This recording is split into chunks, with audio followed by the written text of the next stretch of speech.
కానీ సివిల్ కేసుల్లో మీ దగ్గరకు వచ్చిన క్లయింట్ కేసు ఇచ్చాను మీ దగ్గర కదా అడ్వకేట్ దగ్గర క్లయింట్ ఇస్తే ఆ క్లయింట్కి రిజల్ట్ వాళ్ళ మనవలు అనుభవిస్తారనేది ఉంది వాస్తవం అంటారా? అంటే మేము వచ్చిన కొత్తలో అయితే ఫర్ ఎగ్జాంపుల్ ఎవిక్షన్ కేసులు తీసుకోండి, ఇయర్స్ టుగెదర్ డెకేడ్స్ పెట్టేసేది. ఇప్పుడు చేంజ్ సిచ్యువేషన్ అది కాదు. మ్యాక్సిమం 4-5 ఇయర్స్లోనే ఎవిక్షన్ సూట్స్ డిస్పోజ్ అవుతున్నాయి. 20 years 30 years పట్టిన రోజులు కూడా ఉన్నాయి మేము వచ్చిన కొత్తలో. ఇప్పుడు అలా లేదండి. Situation is there is a change. Okay, 4-5 yearsలోనే మ్యాక్సిమం ఎవిక్షన్ కేసులు అవ్వండి ఇలాంటివి డిస్పోజ్ అవుతున్నాయి. ఓకే, తర్వాత మీరు పబ్లిక్ ప్రాసిక్యూటర్ ఎందుకు ఎప్పుడు వచ్చారండి? నేను 2005లోను పబ్లిక్ ప్రాసిక్యూటర్ అపాయింట్ అయ్యానండి. Fast track court Visakhapatnam. Okay, 8th fast track కోర్ట్లో. Though until then I was a civil advocate. Sir fast track court ఎందుకు పెట్టారండి? వేరే ఇష్యూ కోసం? స్పీడీ డిస్పోజల్ అండి. 3 ఫాస్ట్ ట్రాక్ కోర్ట్స్ ఉన్నాయి అప్పుడు వైజాగ్లో. Okay, the only intention is for speedy disposal. అందులో మీరు తీసుకొచ్చిన కన్వెన్షన్ ఉందండి? పర్సంటేజ్ నేను చూసుకోలేదు కానీ most of the cases ended in acquittal. Okay, ఏమైనా కన్విక్షన్ లేకుండా ఫెయిల్ అయ్యేవి అంటే బట్ ల్యాచెస్ ఆఫ్ ఇన్వెస్టిగేషన్ అవ్వచ్చు, అటువంటి వాటిలో కూడా I have reconstructed the cases. అంటే ప్రిసైడింగ్ ఆఫీసర్ కూడా most cooperative and most enthusiastic senior most judge అయినా వీరప్ప నాయుడు గారు అని very senior most judge. Sir ఆ టైంలో పబ్లిక్ ప్రాసిక్యూటర్ అంటే చాలా మందికి తెలియదు. నెంబర్ 1, మీకు కూర్చోడానికి రూమ్ కూడా ఉండదు. లేదండి, అదేం లేదు. I have got chamber. అప్పుడే I have got chamber there. కానీ పోలీస్కి పబ్లిక్ ప్రాసిక్యూటర్ మధ్యలో కొంచెం గ్యాప్ అయితే ఉండేది కదా అప్పట్లో? ఉండేదండి. పూర్వం మేము వచ్చిన కొత్తలో కన్నా అప్పటికి 10 years బ్యాక్కి ఐఓస్లో యాటిట్యూడ్కి తర్వాత మేము వచ్చినప్పటికీ చూస్తే there is a change, visible change. అంటే అప్పుడు మర్డర్ కేసులు వాటిలో వాసుదేవరావు గారు పబ్లిక్ ప్రాసిక్యూటర్ ఉన్నారు. ఎమ్మెల్యే విశాఖ 2 ఎమ్మెల్యే చేశారు ఆయన, ఈశ్వరపు వాసుదేవరావు గారు. ఆయన పబ్లిక్ ప్రాసిక్యూటర్ ఉన్నప్పుడు సింహాచలంలో డెకాటి పచ్చలహారం డెకాట్ జరిగి ఇదైంది. స్టోట్పురం. అప్పుడు మేము విన్నాం ఆ కేసులు. దాంట్లో వాసుదేవరావు గారు మాకు చెప్తుండేవారు. ఆయన కేసు సెషన్స్ బిగిన్ అవుతుంటే DSP use to sit and give instructions. నేను ప్రాసిక్యూటర్ అయ్యేటప్పటికి ఆ సిచ్యువేషన్ అలా లేదు. But I have insisted the officers to come at least 1 week ahead and brief me the case and తరువుగా ఫైల్ అంతా చదువుకునేవాడిని. ముందే నేను మాకు fast track court civil and criminal 2 deal చేసేవారు ఆయన. సివిల్ కేసులని I requested the presiding officer Naidu గారిని, సార్ సివిల్ కేసులు ముందు ప్రయారిటీ అయితే ముందు క్రిమినల్ కేసులకి. ఈ మరి ఆఫీసర్లు కానీ విట్నెస్లు కానీ లేటుగా వస్తున్నారని బ్రీఫ్ చేయడానికి టైం సరిపోవట్లేదు, కాబట్టి with my sincere request civil కేసులు ముందు తీసుకోండి, ఇన్ ద మీన్ ఆ గ్యాప్లో నేను బ్రీఫ్ చేస్తాను విట్నెస్లకి, సో దట్ కేసు కొంచెం ప్రాసిక్యూషన్ బాగా వస్తుందని చెప్పి ఆయన I has obliged my request. Sir Simhachalam కేసులో అసలు కన్విక్షన్ వచ్చినట్లేదు కదా, చాలా మంది చనిపోయారు కదండి? కన్విక్షన్ పడిందండి. పడిందా? చాలా మంది చనిపోయారు కదా. చనిపోయారు ఒక లారీ యాక్సిడెంట్లోనే. కానీ తర్వాత కన్విక్షన్ పడింది. వాసుదేవరావు గారు దానిలో ఆయన చాలా జాబ్ సాటిస్ఫాక్షన్ ఫీల్ అని చెప్పేవారు అప్పట్లో. అప్పుడు ఎమ్మెల్యే పీపీగా వచ్చినప్పుడు మీరు కన్విక్షన్ తీసుకొస్తామని చాలా కేసులు ఉన్నాయి. కానీ rich experience as a prosecutor in the 8th fast track court. Okay, కానీ ఒక డిఫెన్స్ సర్టిఫికేట్ ఇచ్చిన పిల్ నుండి కేసు కన్విక్షన్ రావాల్సింది ఎక్విటల్ అయిన కేసు ఉందా? బోల్డ్ ఉన్నాయండి. ఒకటి ఏం చెప్పగలరా? అంటే ముందు నేను ఆ కేసు రికార్డ్ నా దగ్గరకు వచ్చిన తర్వాత చూస్తే it is most hopeless case. Even for the president officer use to express his opinion, ఈ కేసు శ్రీనివాస్ దీనిలో ఏం కన్విక్షన్ రాదు, నువ్వు ఎక్కువ దీని టైము వేస్ట్ చేయకు అని చెప్పి by virtue of his rich experience చెప్పేవారు. అంటే అప్పటికున్న కాంటెంపరీ సిచ్యుయేషన్ బట్టి అని చెప్పేవారు. రోజుకి 10-20 సెషన్స్ ఆయన బిగిన్ చేసేవారు. ఎన్నో దానిలో సీరియస్ కేసులు ఉంటాయి, ఒక 5-6 ఉంటాయి, మిగతావన్నీ కూడా హోప్లెస్ కేసులే ఫర్ ది ప్రాసిక్యూషన్.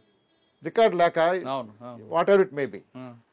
సో అలాంటి వాటిలో టైం వేస్ట్ చేసుకోవడం కోర్టుకి ప్రాసిక్యూటర్కి టైం వేస్ట్ అనే ఇంప్రెషన్లో ఉంటాం. నేను అలా కాకుండా ప్రతిదీ మెటిక్యులస్గా ఉండేవాడిని. దాంతో నాకు ఎక్కువ టైం కన్జ్యూమ్ అయిపోయేది. ఆయన కొంత తిట్టేవారు, ఎల్డర్లీ మ్యాన్, ఈ దీనిలో వేస్ట్ ఆఫ్ టైం అండి, valuable time of the court మీకు కూడాను, దీనిలో ఎక్కువ మీరు టైం వేస్ట్ చేయకుండా దానిలో అంతకన్నా ఏం రాదు అనేవారు.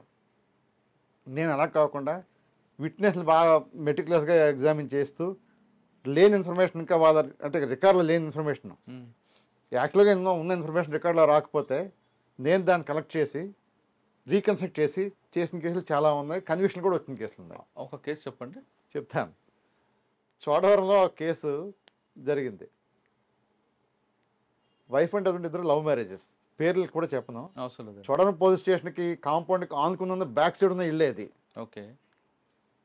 వైఫ్ అండ్ హస్బెండ్ ఇద్దరు physical directors, love marriage, inter caste marriage. ఏదో డిఫరెన్స్ వచ్చి వైఫ్ని హస్బెండ్ చంపేశాడు. అయ్యో. ఆ కేసు ట్రయల్కి నా కోర్టుకు వచ్చింది. రికార్డ్ చూస్తే జడ్జి గారు ఎలాగా by watch of his rich experience, దీనిలో ఏం లేదు శ్రీనివాస్, రికార్డ్ ఏం ఇన్వెస్టిగేషన్ లేదు దీనిలోనూ, మనం టైం వేస్ట్ చేసుకోవడం అవుతుందేమో అన్నారు. కంప్లైంట్ ఆ కేసులో own brother of the deceased lady is also a head constable in the same police station. ఆయనే complaint about the murder of his sister by his brother in law. Investigation మాత్రం ప్రాపర్గా very పర్ఫెక్టరీ. ఆయన నాకు బోల్డ్ information చెప్తున్నారు, documents చూపిస్తున్నారు, ఉన్నాయి documents, ఏవి రికార్డులో లేవు. ఎందుకంటే వాంటెడ్ లేదా లేదంటే మోస్ట్ ప్రాబబ్లీ. అర్థమైందండి. ఇంకా నాకు ఆయన బాధ ఏడుపు చూసి, ఎందుకంటే చనిపోవడానికి 1 వీక్ ముందే షీ వాజ్ హాస్పిటలైజ్డ్. ఐకి ఇంజరీ జరుగుతుంది, ఇద్దరికి వైఫ్ అండ్ హస్బెండ్ కొట్టుకున్నారు, ఇంజరీ జరిగింది, కన్ను బాగా ఇదైపోయింది.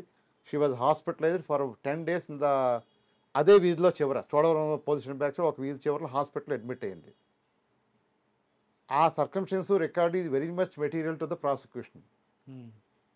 It proves the disputes between the wife and husband. ఆ మెడికల్ రికార్డ్, ఆ ఇంజరీ సర్టిఫికేట్, ఓన్ సర్టిఫికేట్ ఏది కూడా కేస్ డైరీ ఫైల్లో లేదు. బట్ ఆయన చెప్తున్నాడు కాపీ మరి ఇచ్చారా, మీరు తీసుకున్నారా, ఇన్వెస్టిగేషన్కి ఇచ్చారంటే ఇచ్చాయని చెప్తుంది. మీ దగ్గర కాపీ ఉందంటే ఉంది, సర్టిఫికేట్ కాపీ ఉందంటే హాస్పిటల్ నుంచి సర్టిఫికేట్ చేసి తీసుకొచ్చారు. 2 months ముందేమో అనకాపల్లి పోలీస్ స్టేషన్లో, మహిళా పోలీస్ స్టేషన్లో ఇద్దరికి కౌన్సిలింగ్ జరిగింది, వైఫ్ అండ్ హస్బెండ్ ఇద్దరికి. ఆ counselling it is there record, counselling చేసిన రికార్డ్ ఉంది డిఎస్పీ ఉమెన్ పోలీస్ స్టేషన్లో. అవన్నీ రికార్డ్ తీసుకుని రావాలి, ఇక్కడ పెట్టాలి to strengthen the prosecution case. ఏవీ లేవు. ఎందుకంటే ఓన్ బ్రదరే అందులో అదే పోలీస్ స్టేషన్లో కానిస్టేబుల్, హెడ్ కానిస్టేబుల్. నేను తిట్టాను, మరి నువ్వు కానిస్టేబుల్ ఏంటి, నువ్వేం చేస్తావు, ఇన్వెస్టిగేషన్ హెల్ప్ చేయాలి కదా మరి సిఐ గారికి అంటే, చేసాను రికార్డ్ అంత ఇచ్చాను, మీరు కాపీలు ఉన్నాయంటే ఉన్నాయి. Then I have started reconstruction of the case. 91 CRPC కింద పిటిషన్ పెట్టడం, ఉమెన్ పోలీస్ స్టేషన్ అనకాపల్లి నుంచి రికార్డ్ సమన్ చేయడం, అదే హాస్పిటల్లో ఈ మెడికల్ రికార్డ్ అంతా మళ్ళీ 91 CRPC కింద పిటిషన్ పెట్టి రికార్డ్ సమన్ చేయడం. ఇవన్నీ వచ్చిన తర్వాత కేసు స్ట్రెంగ్థెన్ అయింది. కానీ మర్డర్ ఏమో క్లూలెస్, మర్డర్ ఈజ్ క్లూలెస్. బాత్రూంలో మర్డర్ జరుగుతుంది వైఫ్ని at the time of taking bath. జనరల్గా తాడో దీంతో స్ట్రాంగులేట్ చేస్తే లెగేజ్ మార్క్ ఉంటుంది, ఇక్కడ లెగేజ్ మార్క్ లేదు ఎక్కడ. హస్బెండ్ ఏం చేస్తాడు, టర్కిష్ టవల్తో మొత్తం స్ట్రాంగులేట్ చేస్తాడు, సింగిల్ లైన్ ఇంప్రింట్ రాదు, టోటల్ నెక్ అంతా ఇంప్రింట్ వస్తుంది. అది కూడా కనిపించకుండా మొత్తం బాడీకి పసుపు రాసాడు. స్నానం చేసిన జనరల్ లేడీస్ పసుపు రాసుకుంటారు కదా, పసుపు రాసాడు చంపిన తర్వాతే. పసుపు రాస్తే జనరల్గా మొత్తం మొహానికి, చేతులకి, అన్నిటికీ రాసుకుంటారు. ఇవన్నీ ఎక్కడ ఉంటాయి, సీన్ అబ్జర్వేషన్ రిపోర్ట్లోకి వస్తాయి. నెక్కే పసుపు తప్ప మొహానికి కానీ చేతులకి కానీ పసుపు లేదు. ఇక్కడ దెబ్బ కొట్టింది ఆవిడ తెలివి, అక్కడ పోయింది. చేతులకి పసుపు లేదు, ఆవిడ రాసుకుంటే ఆవిడ చేతులకి అంతా పసుపు ఉండాలి, మొహానికి పసుపు లేదు, బాడీకి పసుపు, కాళ్ళకి రాసుకుంటారు లేడీస్ జనరల్గా, కాళ్ళకి పసుపు లేదు. సో నాకు అక్కడ సస్పిషన్ స్టార్ట్ అయింది. అంటే నాకు అప్పటికి అంతా అయిపోయింది. సీన్ అబ్జర్వేషన్లో ఇవన్నీ నేను చూసింది, రికార్డ్ చేసింది, చదివినవి. సో మెడికల్ ఆఫీసర్తో మాట్లాడాను, సార్ రికార్డ్ అంతా నన్ను ప్రెజర్ చేసి ఆవిడ చెప్పారు, మీరు డిపోజిషన్ ఎవిడెన్స్ చెప్తారా అన్న. చెప్తా అన్నారు. She is also very much particular, devoted to her job, good officer, good medical officer ఆవిడ. నేను చెప్తా, పేరు కూడా చెప్పను ఇప్పటికీ, నాకు గుర్తుంది కానీ చెప్పను, బాగా వద్దులేండి సార్. ఆవిడ షీ ఈజ్ వెరీ మచ్ ఏడ్చారు వచ్చి, ఒక లేడీని చంపడం నాకు చాలా బ్రోట్లు అనిపించిందండి, నన్ను చాలా ప్రెజర్ చేశారు పోలీసులు అని చెప్పారు. మరి ఎవిడెన్స్ చెప్తారంటే చెప్పారు ఆవిడ. సో ఇవన్నీ కొడుకు, చిన్నపిల్లలు ఇద్దరు కూడా ఇంట్లో ఉంటారు, వాళ్ళ చేతి చెప్పింది, మీ మదర్ ఇప్పుడు పసుపు రాసుకుంటారు, మా మదర్ ఇప్పుడు పసుపు రాసుకోరు, మీరు చూడండి చెప్పారు. ఒక అమ్మాయి పెద్దది 8th class చదువుతుంది, కొడుకు చిన్నాడు. ఇవన్నీ గ్యాదర్ చేసి మొత్తంగా విత్ హెక్టిక్ ఎఫర్ట్స్ దాంట్లో కన్విక్షన్, లైఫ్ కన్విక్షన్ పడింది. సూపర్ అండి. డిఫెన్స్ తీసుకున్న లైన్ ఏంటండి? డిఫెన్స్ అడ్వకేట్ కూడా వెరీ ఈక్వల్లీ కాంపిటెంట్ అడ్వకేట్, పేరు చెప్పడం బాగోదు. ఈ ట్రైడ్ హీస్ లెవెల్ బెస్ట్. అంటే ఆయన తీసుకున్న పిల్ల ఏంటి? సూసైడ్, మర్డర్ కాదంటాడా? మర్డర్ కాదంటాడు. మరి ఎలా చనిపోద్ది ఆవిడ బాత్రూంలో? అంటే వీక్ డిఫెన్సే. అంటే కుకింగ్ స్టోరీ కరెక్ట్ లేదు. అసలు రీజన్ ఏంటండి చంపడానికి? ఇద్దరికి డిస్ప్యూట్స్ అండి. Love marriage, inter caste marriage, severe disputes, incompatibility. Chandra conviction వచ్చింది, లైఫ్ కన్విక్షన్ పడింది. హైకోర్టులో కూడా కన్విక్షన్ సస్టైన్ అయింది. జైల్లో ఉన్నాడు ఇప్పుడు. తర్వాత ఇప్పుడు 20 years బ్యాక్ సిచ్యువేషన్ బయటకు వచ్చి ఉంటాడు. నా ప్రాసిక్యూషన్ పీపీగా అయిపోయి అప్పుడే. ఓకే, అది కాకుండా ఇంకేమున్నాయండి? ఇంకా చాలా ఉన్నాయండి. అది వెరీ వెరీ రిమార్కబుల్. అవును. ఇంకా చెప్పాలంటే ఈ కేస్ స్టడీగా పనికొస్తుంది. నెక్స్ట్ ఇలాంటివి చాలా ఉన్నాయి, ఇది ఒకటే కాదు. నన్ను మా జడ్జి గారు తిట్టేవారు, ఎందుకు నువ్వు స్ట్రెయిన్ అవుతావు లేని దానికి, అంటే విత్ గుడ్ ఇంటెన్షన్ ఓన్లీ. నేను వాటిలో రికార్డ్ రీకన్సిడర్ చేసేవాడిని. ఈ is to appreciate he himself has to award conviction.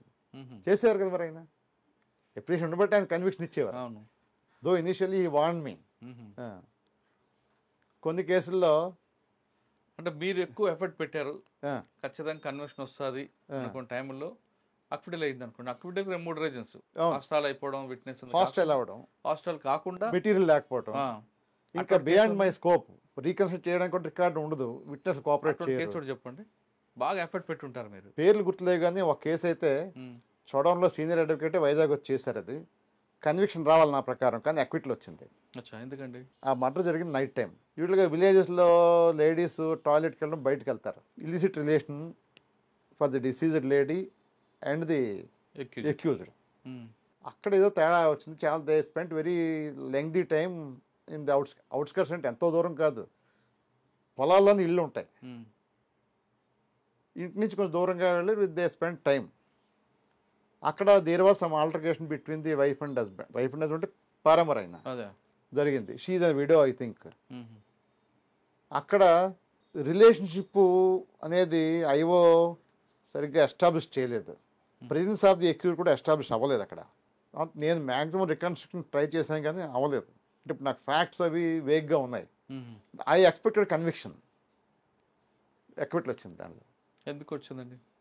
Record సరిగ్గా లేకపోవడం. రికార్డ్ సరిగ్గా లేక సార్, అక్కడ ఫెయిల్యూర్ ఎవరిది? ఐఓదే కదా, రైట్?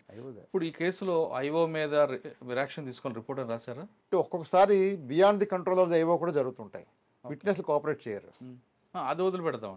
ఇప్పుడు పర్టికులర్గా మన చోడవరం కేసులో మెటీరియల్ కరెక్ట్ లేకపోవడం వల్ల ఇది జరిగింది కాబట్టి ఐఓ మీద యాక్షన్ తీసుకుంటే ఈ కేసు అని కాకుండా కొన్ని కేసుల్లో అంటే డెలిబరేట్గా we feel that it is the laches on the part of investigation officer.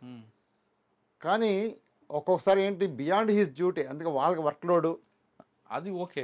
దానివల్ల they may not put any concrete efforts. అలాంటప్పుడు కూడా జరుగుతుంటాయి.